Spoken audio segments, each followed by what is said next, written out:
US President Donald Trump has labelled Volodymyr Zelensky a dictator.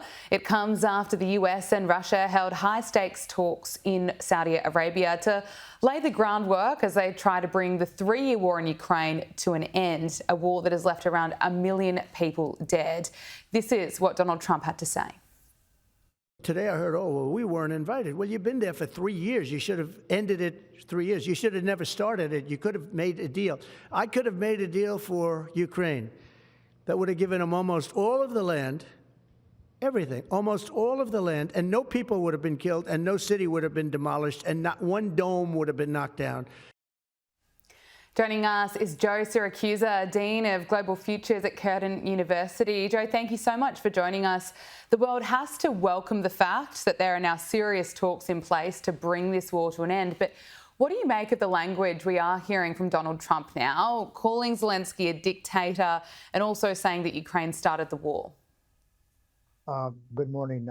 Actually, I'm quite pleased that the president has actually said this. Now, he tends to use hyperbole a little bit, tends to exaggerate. A lot of people do, but what he really means is that Zelensky is not going to have an election before this negotiations begin, and both Putin and Trump have reminded Zelensky that there hasn't been an election during the military conflict there, and that there should be one to show whether he represents people or not. And so Trump's saying, look, if you don't want to have an election, you're a dictator. And I want your audience to remember this too.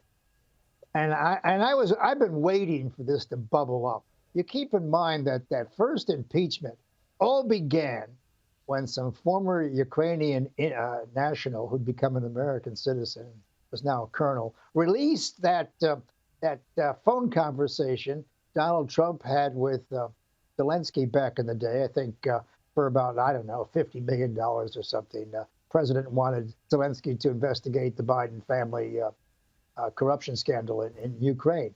And, these guys go way back. And I'm sure Trump's been waiting to zing it to this guy for a long time. Now, President Zelensky said that Trump lives in this world of disinformation, which is sort of shorthand for, he's stupid. The New York Times used to call Ronald Reagan and George W. Bush incurious. And so he really had a go at him. And of course, Trump isn't going to settle for that. So he let him have it.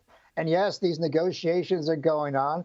Donald Trump has by himself effected a revolution in American diplomacy. Putin is in, Zelensky is out. The Europeans are out. They've been relegated. NATO has been dying for a while. It's 76 years old, by the way, and it's had no relevance since 1991. And President Trump is correct in saying that this war could have been avoided. I was jumping up and down 3 years ago, reminding people that we were in a similar situation during the Cuban Missile Crisis in 1962. Nikita Khrushchev tried to bring intermediate-range ballistic missiles into Cuba, only 90 miles from Florida, which would shorten the time of a nuclear attack there. Same thing here.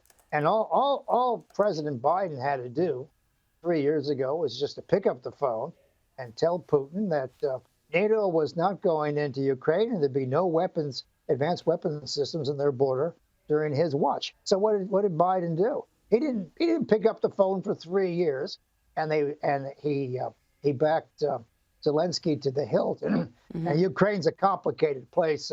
Gabriella, it's got 17% of the population is Russian. It was part of the Soviet empire for a long, long time. It had missile sites there and all the rest of it. And so, but this could have been handled at the top. And your audience ought to keep in mind something else. During the Cuban Missile Crisis, which lasted 13 days, nobody asked Cuba what they wanted to do.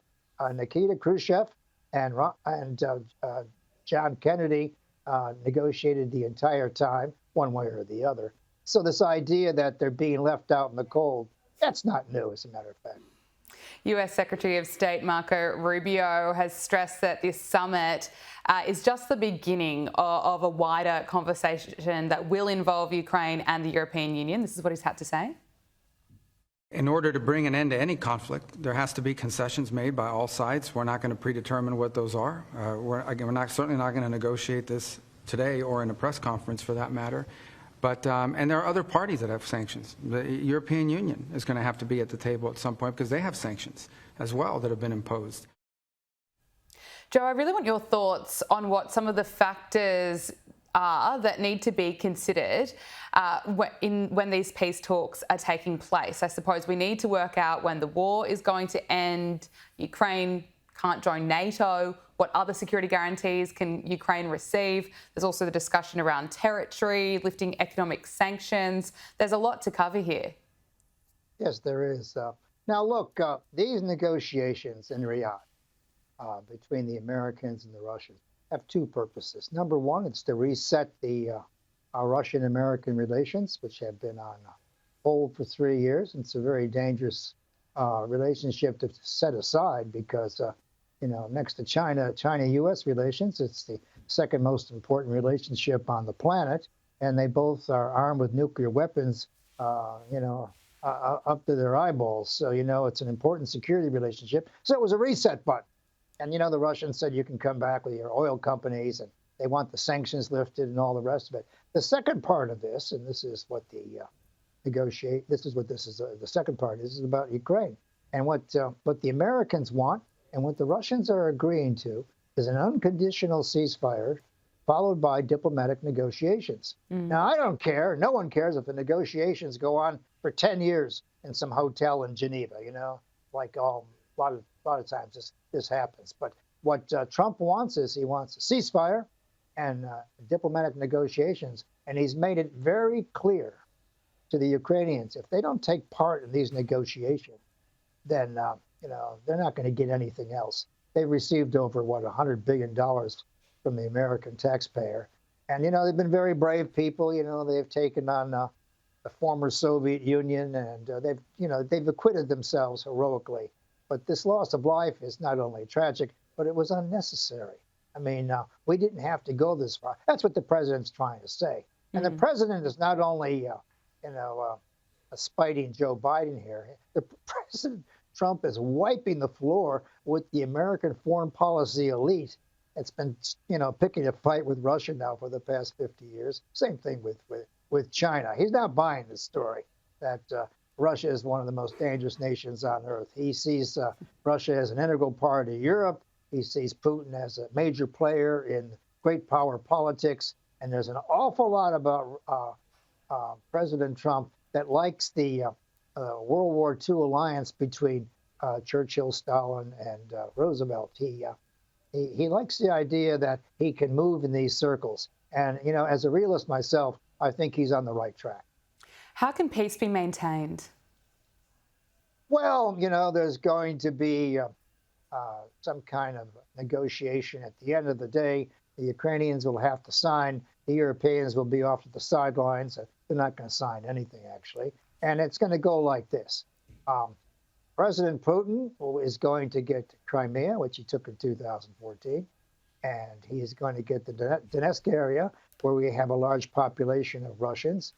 Most of Western Ukraine will be in Ukraine's hands, et cetera. And I think it's going to look pretty much what Zelensky could have had when he was negotiating briefly in February 2022 or in early March in Russia or in Turkey. So it's going to have sort of a presence there of some international troops. Now, Putin's made it very clear he doesn't want any NATO troops in the area. And let me tell you, the Ukrainians don't want any Germans there. The French aren't about to volunteer. The Hungarians aren't going. The Austrians aren't going. And as a matter of fact, the only nation with their hand up is Britain. And this is where Brexit has a very sour taste. NATO members, European Union members, remember that when Britain checked out of Brexit, it showed a great deal of disloyalty. And NATO nations don't trust Britain, as a matter of fact. They lost all their credibility when they took that hike. So, but anyway, we're going to have international troops, and do not be surprised to see maybe some United Nations presence there. do not be surprised to see some Chinese troops there, keep people from killing each other, and that kind of thing. There might even be some American troops. But we're not going to have NATO there. I mean, Putin won't tolerate NATO on the premises. So we're going to have a relatively stable period. But, you know, who's going to open their checkbook to rebuild the place? You know, it's many parts of Ukraine, as President Trump says, have been reduced to rubble. So we get the same thing there as we do in Gaza. I mean, who's going to pay for the mess? And there's a great deal of mess to be taken care of. Absolutely. The World Bank estimates that the cost of rebuilding over the next decade would be more than $400 billion. Joe, I want to turn our attention to what's happening in the Middle East. And this is probably the most heartbreaking development of the crisis, possibly since October 7. The bodies of the Bibas children and their mother will be handed over to Israeli authorities today.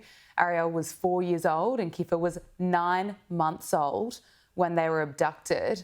It is just such a devastating day. We're holding on to hope, a glimmer of hope that they might have survived over the past 16 months, but that is not the case. It just must be so heartbreaking for the people of Israel now that there is a ceasefire in place to have bodies returned. In exchange, there are Palestinian prisoners being handed over. Yeah, it just breaks your heart to see that. I mean, this war has killed a lot of children on both sides, and you know, we haven't been able to do much about it. But when you're able to personalize something like this, particularly when the Israelis can see this for themselves, you know, it becomes personal again. You know, it reminds people of October 7th, and Hamas started this, and the Israelis are finishing it. President Biden gave Benjamin Netanyahu a blank check to do the job, and I'm sure President Trump will do the same thing. What happens next, of course, is contentious. President Trump has suggested that the Americans might rebuild the place. The Egyptians said that they would redevelop the place. But as you can see from your package there, most of Gaza is uninhabitable. Now, of course, some people would say that was the intention of the right-wing cabinet in Israel, to make sure everybody goes somewhere else. But the Jordanians don't want them.